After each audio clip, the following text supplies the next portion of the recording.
Salve, salve, moçada, que me acompanha no canal Geografia com Dalisson Barros. Na aula de hoje, abordaremos a temática da teoria da deriva dos continentes e, em seguida, partiremos para a resolução de algumas questões de vestibulares relacionadas ao assunto. Nesse sentido, de acordo com a teoria da deriva dos continentes, formulada no ano de 1915, pelo alemão Alfred Wegener, os atuais continentes estiveram primitivamente reunidos em um único bloco continental, denominado Pangeia. Ou seja, como vocês podem observar na imagem ao lado, segundo Wegener, os continentes que hoje encontram-se separados estiveram no passado unidos como uma espécie de supercontinente e que foram se fragmentando e se afastando no decorrer do tempo, ou seja, numa escala de milhares de anos. Só que para sustentar essa ideia da Pangeia e a sua fragmentação, Wegener apresentou uma série de evidências.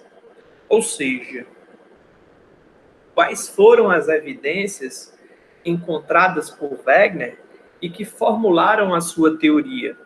A primeira delas são os argumentos morfológicos, ou seja, Wegener observou que entre o litoral da América do Sul e o litoral africano existia uma espécie de encaixe quase que perfeito. Então, ele observou que a forma do relevo litorâneo de ambos, ou seja, tanto da América do Sul quanto do litoral africano, tanto do litoral da América do Sul quanto do litoral africano, eles quase que se encaixavam perfeitamente como uma espécie de quebra-cabeça. Um segundo argumento diz respeito aos argumentos paleontológicos. Nesse sentido, Wegener observou a existência de fósseis de plantas e animais da mesma espécie, nos lugares que provavelmente os continentes se encaixaram um dia. Como vocês podem observar na imagem, há a ocorrência de 3 tipos de fósseis de animais diferentes, assim como também há uma dispersão de fósseis relacionados à flora de Glossoptéria, ou seja, fósseis de plantas em diferentes continentes. Um indicativo de que, para existir, ou melhor dizendo, para o Wegener ter encontrado essas evidências paleontológicas, significa dizer que um dia esses continentes eles estiveram reunidos. Só que ele não parou por aí. Ele também buscou os chamados argumentos geológicos, ou seja, ele observou a localização de formações rochosas semelhantes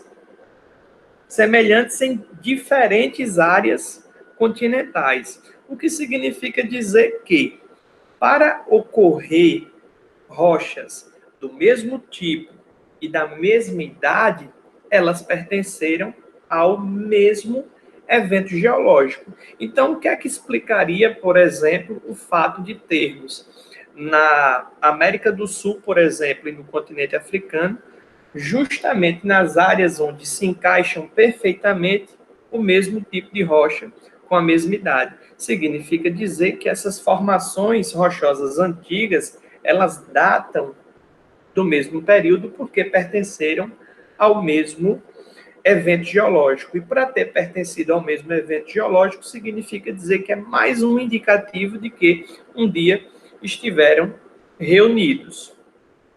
Só que ele também não parou nos argumentos geológicos, ele também partiu para os argumentos paleoclimáticos, ou seja, o que significa os argumentos paleoclimáticos? Aqueles que comprovam um importante e extenso evento de glaciação que ocorreu, nesse sentido, há aproximadamente 300 milhões de anos.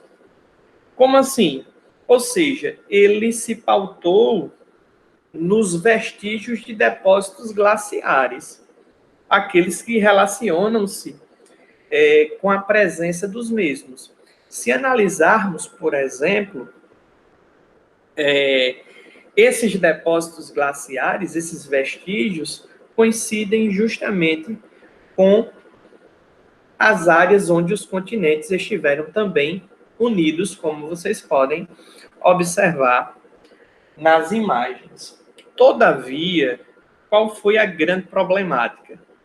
A grande problemática é que, apesar de Wegener apresentar todas essas evidências, a teoria da deriva continental ela sofreu resistência por parte dos cientistas contemporâneos a Wegener, pois essa teoria, ou melhor dizendo, o Wegener em si, ele não conseguia explicar o mecanismo que causava o deslocamento dos continentes.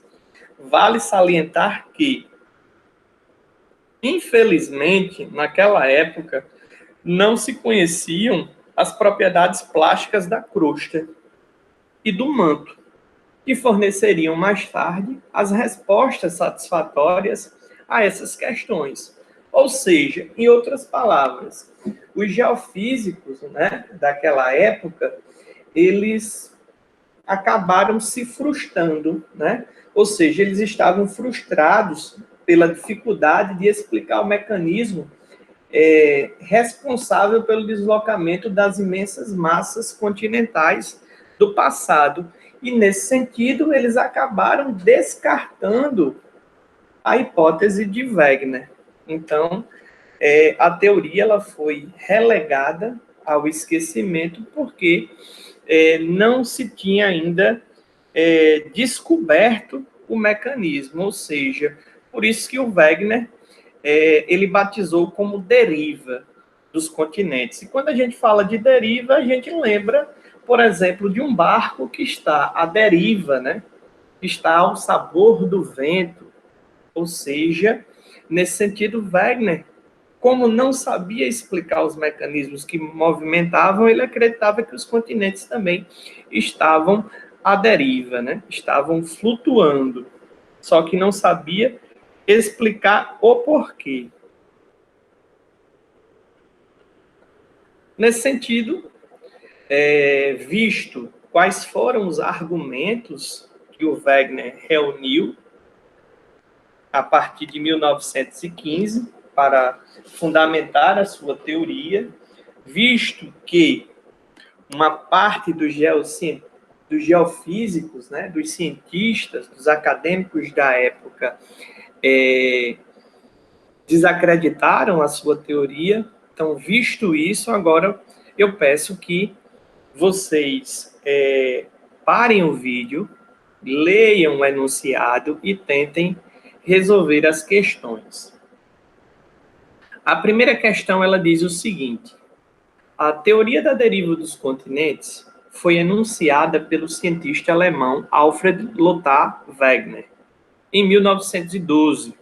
Segundo este autor, a Terra teria sido formada inicialmente por um único e enorme supercontinente, que foi se fragmentando e se deslocando continuamente desde o período Mesozoico, como se fosse uma espécie de nata flutuando sobre um magma semilíquido e passeando em diferentes direções.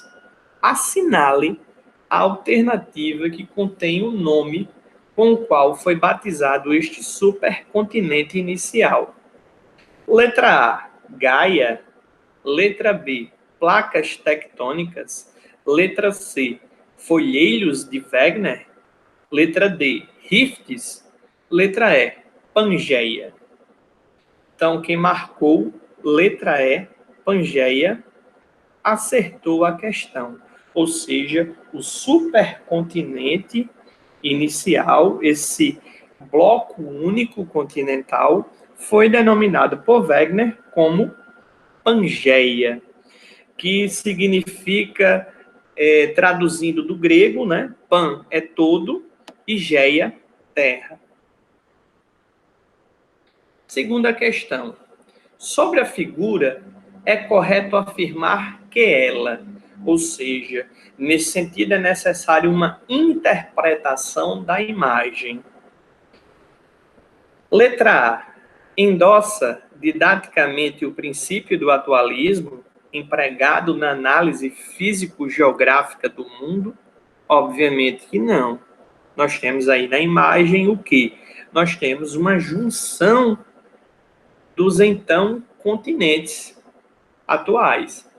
Letra B. Representa graficamente um dos argumentos da teoria de Alfred Wegener, que antecedeu a hipótese da expansão dos fundos oceânicos. Acertou quem marcou a letra B. Por que a letra B? Porque o Wegener, na sua teoria, ele defende que os continentes eles estiveram no passado unidos, e a gente viu que na questão anterior esse supercontinente ele é denominado de Pangeia. Letra C. Ilustra graficamente o princípio da superposição de camadas litológicas da litosfera, utilizado na análise geológica. Não estamos vendo aí uma superposição de camadas, mas sim a junção de blocos continentais, né? Letra D. Representa didaticamente o princípio da geografia física, conhecido como princípio do catastrofismo, defendido por Karl Troll? Não está mostrando isso. Letra E. Exemplifica um sistema de projeção cartográfica, conhecido como projeção cilíndrica, empregado na análise geográfica? Também não representa aí, na cartografia, uma projeção cilíndrica. Terceira questão, leia o texto. Embora a evidência de deslocamentos laterais dos continentes fosse mais ou menos forte, a maioria dos geólogos resistiu durante muito tempo à ideia desses deslocamentos. Essa resistência era, em grande parte, ideológica, a julgar pela extraordinária ira da controvérsia contra o principal proponente da deriva continental, Alfred Wegener. De qualquer modo, o argumento de que esses deslocamentos não eram verdadeiros, porque não se conhecia nenhum mecanismo geofísico para causar tais movimentos, não era mais convincente a priori em vista da evidência acima referida. Contudo, desde a década de 1960, o antes impensável tornou-se a ortodoxia da geologia do dia, um globo de placas gigantescas mudando de lugar, às vezes rapidamente, placas tectônicas. Ou seja, nesse sentido, o Eric Hobsbawm, em sua análise, ele mostra que o Wegener, na época em que ele defendeu essa teoria, não saber explicar, até porque nesse período não se tinha estudado ainda, né, as propriedades do manto, não se tinha ainda esse conhecimento que o manto é constituído de magma, que são as correntes de convecção do manto que movem as placas tectônicas em diferentes direções. Acabou que, como vimos, né, os geofísicos da época, eles desacreditaram da teoria, apesar que existiam evidências, né, suficientes de que, de fato, esses continentes eles tinham separado. Mas, dentro dessa comprovação científica, eles não queriam só as evidências da separação, eles queriam também a resposta para essa separação. Então, todas as alternativas contêm afirmações que podem ser comprovadas pelo texto, exceto, ou seja, ele quer na alternativa que está errada. Então, vamos lá. Letra A. A teoria da deriva continental foi por muito tempo considerada inaceitável por se desconhecer o mecanismo geofísico que pudesse explicá-la. Sim, verdadeiro. A comunidade científica da época, ou seja, os geofísicos da época, desacreditaram da teoria do Alfred Wegener. Letra B. A teoria das placas tectônicas é considerada atualmente a explicação mais aceitável e defensável sobre a posição das massas continentais e a configuração da litosfera. Verdadeiro também. As evidências de que as terras emersas se deslocavam lateralmente sugeriram a teoria segundo a qual a litosfera era formada por várias placas, em vez de uma única imóvel sobre o manto? Também. Hoje, sabemos que a crosta terrestre ela encontra-se fragmentada em diversas placas e que ela é dinâmica, ela não é imóvel, ou seja, ela se movimenta em diferentes direções. Letra D. O relato sobre a aceitação de uma nova teoria sugere que observações, embora inexplicáveis pelo conhecimento científico de uma época, são prontamente aceitas pelos cientistas? Falso. É tanto que, no período, Alfred Wegener sofreu uma resistência em meio à sua teoria por parte da comunidade científica da época. Então, eu gostaria só de fazer uma ressalva que, apesar de toda a resistência sofrida, né, pela teoria da deriva dos continentes, uma vez que o Wegener, né, ele não conseguia explicar o mecanismo que causava o deslocamento dos continentes, que hoje sabemos que são as correntes de convecção do manto, ou seja, é graças aos movimentos das correntes de convecção, ou seja, os movimentos circulares que o magma faz, que essas placas elas se movimentam. Apesar disso, certo? Essa teoria da deriva dos continentes, ela foi fundamental para o posterior desenvolvimento da teoria da tectônica de placas. Então, acertou quem marcou a letra D. Finalizamos mais uma aula nesse momento, por aqui. Mais uma vez, faço uma ressalva das nossas redes sociais. Nos sigam tanto no Instagram, quanto se inscrevam no nosso canal, que é o Geografia com Dalisson Barros, para o YouTube, e o @Geografia com Dalisson Barros para o Instagram. Um forte abraço, até a próxima aula e fiquem com Deus.